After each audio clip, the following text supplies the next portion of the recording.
I'm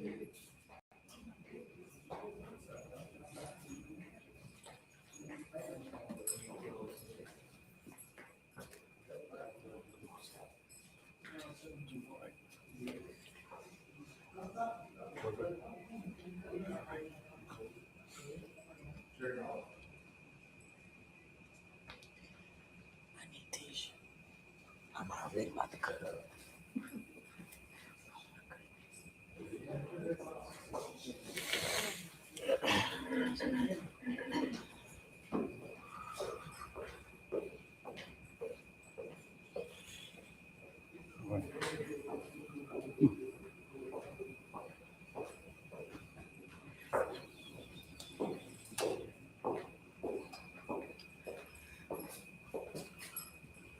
Good morning. I'm Minister Dominic Alexander, President and founder of the Next Generation Action Network. Today, this morning's press conference is a personal press conference, but I want to introduce and make sure that I acknowledge the people who are around me today. Start off with Reverend Ronald Wright with the Texas Justice Seekers, also civil rights attorney Sean Deradia, and I also have the mother of D'Lisa Kelley, Lysandra Kelley, and family and friends who are here, who have been touched by this case. 12 years too long. 12 years ago, I saw myself remembering my friend, my childhood friend named D'Lisa Kelley, trying to see how could something in a neighborhood that I was born and raised in could have such a horrible tragedy strike our community in 75216. D'Lisa was a childhood friend that I went to elementary school, middle school, high school. I remember 12 years ago when I showed up at the family's house just to console and do whatever I could, because that's what we do in Oak Cliff. We make sure that our community is good. Never knowing what the future may ahead, but I knew that I wanted to make sure that whatever happened to D'Lisa Kelley, that it never happens to any other family. And why and how. We also started off, why did it take so long for police to respond to D'Lisa's grandmother's call on March 7th, 2014? D'Lisa's grandmother called police. We all know today that that sergeant put her call in a pool of hangups. We know that it took all the way from Friday to Tuesday for Dallas Police Department to be able to understand that it actually made an error. We also know that on March 14th, 2014, D'Lisa Kelley was found in front of an abandoned house on March 14, 2014. The level of yet heinous and coward act that was done to D'Lisa is historical. It's horrible.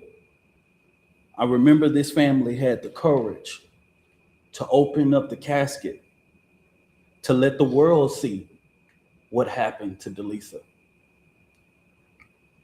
That courage took a lot of strength, but they wanted the world to know what happened to their baby.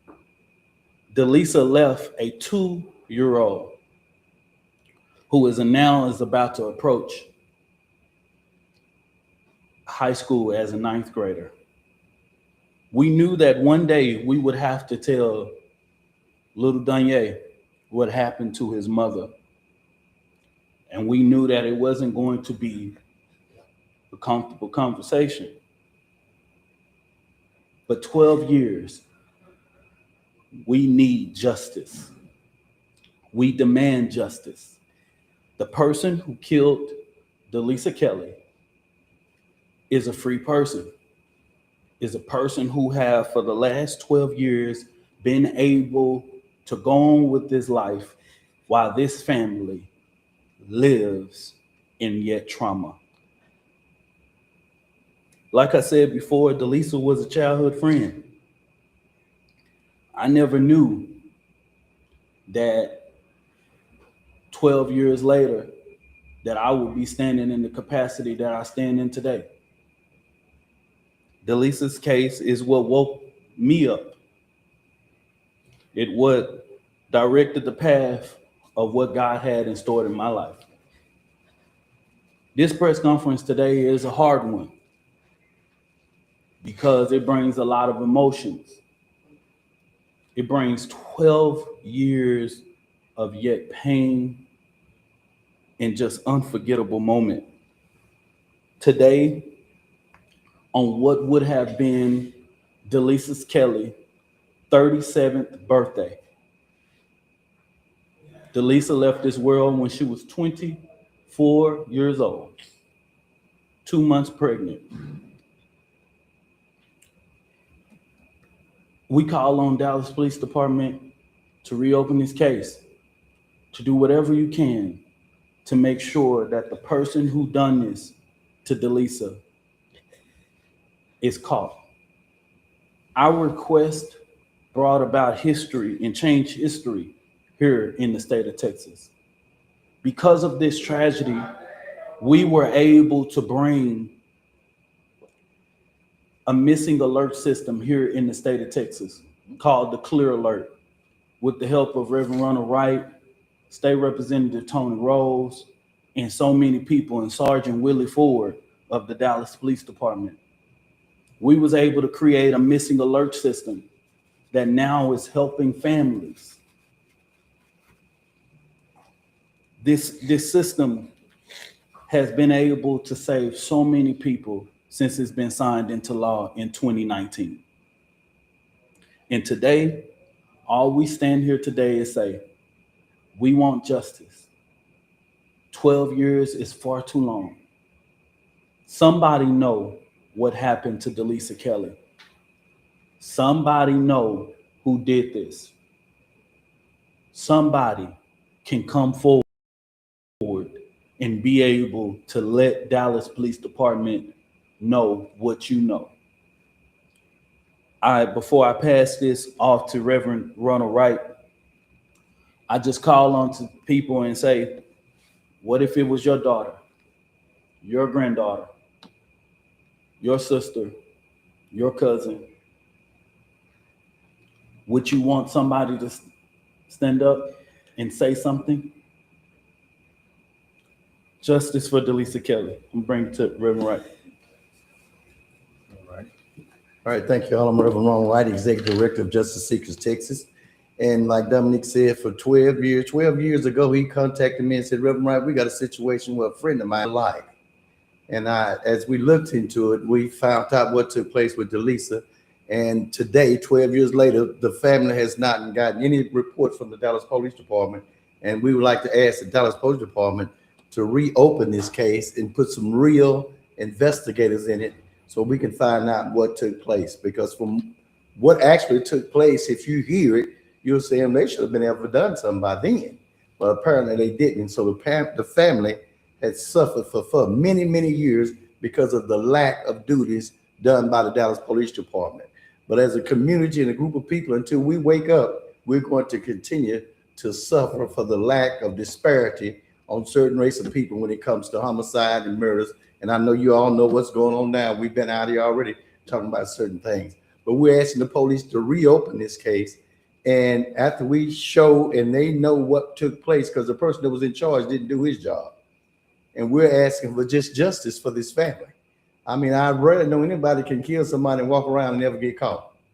And that's because of the lack of investigation that is being done by Dallas Police Department. So we're reaching out to the Dallas Police Department as well as to the community. If anybody knows what took place, please, even if you do it anonymously, tell us something so this family could be at peace. It's time for them. It's 12 years later. And like I said, the son is growing up. He's going to know what took place with his mother and why anything wasn't done with it. So we're asking you all out there in the public to open your mouth and tell us something. Okay, go right ahead. Who's next? So I'm gonna talk low, I passed off. I'm gonna bring up civil rights attorney Shonda Radia just to say some of the legal avenues that we can take to be able to make sure that D'Lisa gets justice. Unsolved. That is the one word that this family has heard for the last 12 years. That stops today. This is a call to action. We're asking the Dallas Police Department, the Texas Rangers, and the Dallas County District Attorney's Office to reopen this case. This family has waited 12 years and they've heard nothing. There have been many, many advancements in genetic genealogy and DNA testing that did not exist 12 years ago. Open up this case, retest this DNA, look into what happened and solve who committed this murder. The Dallas Police Department, share your file with the Texas Rangers, work with them. They have a cold case unit. They are solving cases around the state. Make this a top priority. To the Dallas County District Attorney's Office, you have a cold case unit, put those resources in to find out who murdered D'Lisa Kelley. This is not an ask. This is a demand. Yeah. This family deserves justice. D'Lisa Kelley's name will not be forgotten. We won't let that happen. We will make sure that the world remembers D'Lisa Kelley's name, and we will make sure that the world says it loud and proud. D'Lisa Kelley deserves justice. That is our promise. And this family will not stay quiet. This family will not stop, and this family will not go away until there is justice, accountability, and change.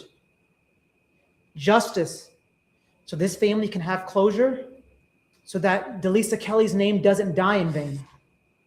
Accountability, so whoever is responsible for this murder has to pay the price for what they took.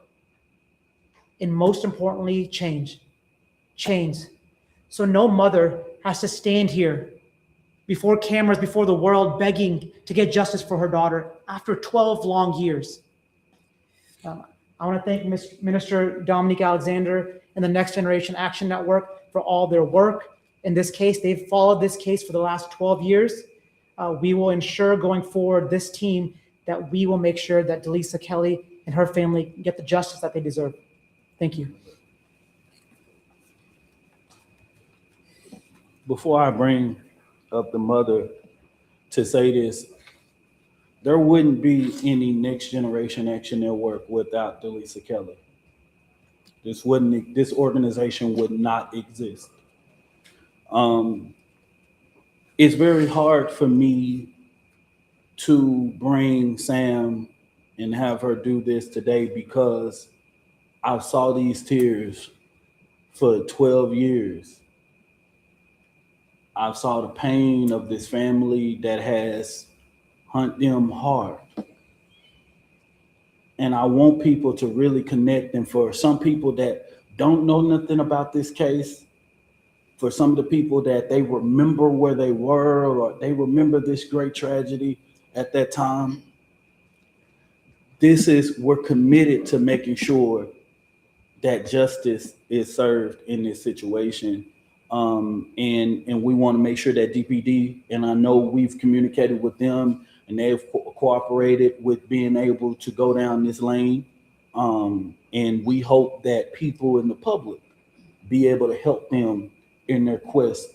Somebody knows something. For all the people that like to be on social media and comment and all that, somebody knows something. And that's all we want to know. I'm going to bring up Sam as she just, as best as she can, be able to share the level of impact that this has had on her family, and then we'll go from there. Sam. Good morning. I really had a loss of words. I didn't really think I was going to have to speak today, but it's okay. I just really want to speak to the person that actually did this to my daughter. We're coming for you. We're coming. I just want you to know that I may not be here when it happens, but we're coming for you. And that's all I got to say. Any questions? I have a question. So today would have been D'Lisa's 37th birthday. I know that you guys talked about the advancements in technology, but can you share a little bit more about the timing with really trying to work with police to get them to reopen this case to finally figure out who did this? Well, we communicated with Dallas Police Department about and preparing them for what we was going to do on today, her 37th birthday. And of course, we know that the current police chief wasn't here at the time. So it's also to, educate him on it, right? This current police chief wasn't aware that the clear alert law was even created from the police department, because of course we've had 3 police chiefs since this tragedy has happened. And he expressed his interest in being able to retest and do all those things. And of course, I know I will leave it on you guys to communicate with DPD as to where their investigation is going to be and what they're going to do going forward. But our role today was to raise awareness again, but also remember and continue to lift up the name of D'Lisa Kelley. And I know that around March 14th or July 24th, it's always, we're always inboxed. I'm always messaged, all this. Like, I know a lot of people from where I'm from that literally say this all the time. Man, they need to have justice for, I get these inboxes all the time, justice for my girl. It's always somebody that grew up with D'Lisa. The impact of that this case had on our community, man, it was crazy. The candlelight visual that we had for D'Lisa had thousands of people. This case really shocked the Dallas-Fort Worth Metroplex and across the nation. And so we're trying to do whatever we can to make sure people, we know what the streets do. They talk. Somebody has to know what's going on and what went on in D'Lisa Kelley's case. Just to piggyback off of that, I mean, here in North Texas, we're seeing all of these advancements with genetic genealogy. I mean, why now? And then also, do you guys plan to open your own independent third-party investigation or case into this DNA? Our organization will do whatever we can to ensure that we help the law enforcement with whatever tools to be able to bring justice to. As an advocacy organization, our role is not to investigate. Our role is to help and raise awareness and attention to the situation and do whatever we can to ensure. We want Dallas Police Department to do their job. We're not going to do it for them. But would you consider hiring like a third party to do the genetic testing, or? We will consider to do whatever it is to bring justice to D'Lisa Kelley. We'll make sure that if that's an avenue where we have to reach out to a private investigator with all of the retesting of the DNA, we know that the DNA has not been tested since 2014, 2015. So hopefully with all of these advancements that you say, that this can make a hit. And over time, if you notice that a lot of these cases, the person who done this to someone may not have had a background, and then 10 years later they have background and they retest them and they're able to make a hit, right? We're hoping that in all of this time that we're able, when they retest this, that this is able to find out who this is, where this, connect this DNA to whoever done this. Because, statistics show that when a person does a heinous crime like this, they end up doing it again. And wherever this person is, we know that this person is a threat to society. Of what D'Lisa went through is unimaginable. For anybody that ever saw that or went to this funeral, you would, it's hard to even stand here to remember. I was sharing with people before we walked in here. I stand here today, but I stand here looking at y'all, having all of the memories in the back of my head. everything that this family ever went through in the back of my head. And it's hard to even stand here as an advocate and as a person who y'all know has done many cases. This hits home. This is family. D'Lisa Kelley is and will always be very important and dear to my heart in ensuring that no one ever forgets her name. One final question for me. You had mentioned D'Lisa Kelley's son, who's going to be a freshman in high school. How is he doing? Just as you guys continue to work to get justice for her.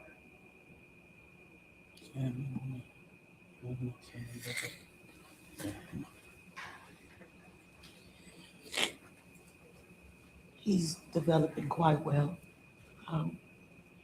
He's not an active kid. He's a gamer. Very tall. He wears a size 13. Very sweet. But I can tell that he has memories of his mother and he misses her. And when we mention her name, he kind of cowers away. And I know that's because he doesn't have a clear understanding as to why his mother is not here anymore. And that's what we're asking for, to give him a better understanding as to why this had to happen to him, his mother, and his sister that did not make it here. Mom, since you're up there, I just want to ask you, I understand visibly this is hard for you and understandably. Describe to me how you're feeling 12 years later. I mean, that pain doesn't go away. I feel the same way I did the first time I found out about it. It doesn't change. The feeling doesn't go away. You can mask it with laughter, being around family and friends constantly, but that pain does not go away. Never let anybody tell you it'll get better. It doesn't. You just learn to cope.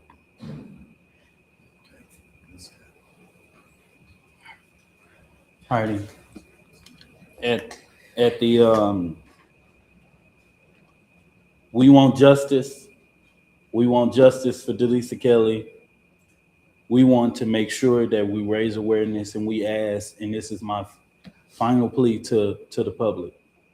If you know something, say something. I just say this: if it was your daughter, your granddaughter, your sister, your cousin, your friend, what would you want someone else to do? We hope that the DPD and federal law enforcement agency, and as well as state law enforcement agencies, do everything they can to solve this case. Today, we say a happy heavenly birthday to D'Lisa Kelley, to D'Lisa Michelle Kelley.